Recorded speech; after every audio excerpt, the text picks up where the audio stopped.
Hello দোস্ত, আসসালামু আলাইকুম রহমতুল্লাহ বারাকাতু। চলুন আজকে শিখি যে কাপড়ের ভিতরে নাপাক লাগলে সেই কাপড়টা পুনরায় আমরা কি হিসেবে পাক করব।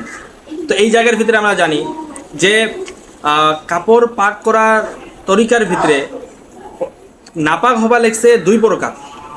যে প্রথমে ধরে নাও কোনো নাপাক এরকম নাপাক আর কি কাপড়ের ভিতরে লাগলো, যে ওই নাপাকটা কাপড়ের ভিতরে লাগছে ঠিকই, কিন্তু দেখা পাওয়া যায় না। ওই ওই কাপড়টা যদি আমরা একবার করে ধুই, চিপি, আরেকবার ধুই, চিপি, আরেকবার ধুই, চিপি, কাপড়টা পাক হয়ে গেল। এবার যদি এরকম নাপাক লাগছে কাপড়ের ভিতরে, সেই নাপাকটা কাপড়ের ভিতরে দেখা যাবা লাগছে, তো প্রথমে কি করা লাগবে, ওই নাপাকটা আমাদেরকে কি করা লাগবে, ধুয়ে ধুয়ে ফেলে দিতে হবে, যখন নাপাকটা দেখা পাওয়া না যায়। তারপরে কি করা লাগবে, একবার পানির মধ্যে ধোয়া লাগবে, চেপা লাগবে, ভালো করে চেপা লাগবে যখন পানি না থাকে। ফির আরেকবার ভালো করে ধোয়া লাগবে, চেপা লাগবে। এরকমভাবে আমাদেরকে 3বার ধোয়া লাগবে।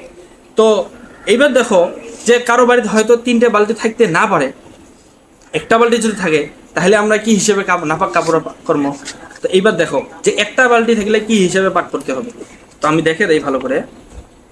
ধরে নাও একটা বালতি আছে, এখানে ধরে নাও একটা বালতি আছে, তো এটা নাপাক কাপড়।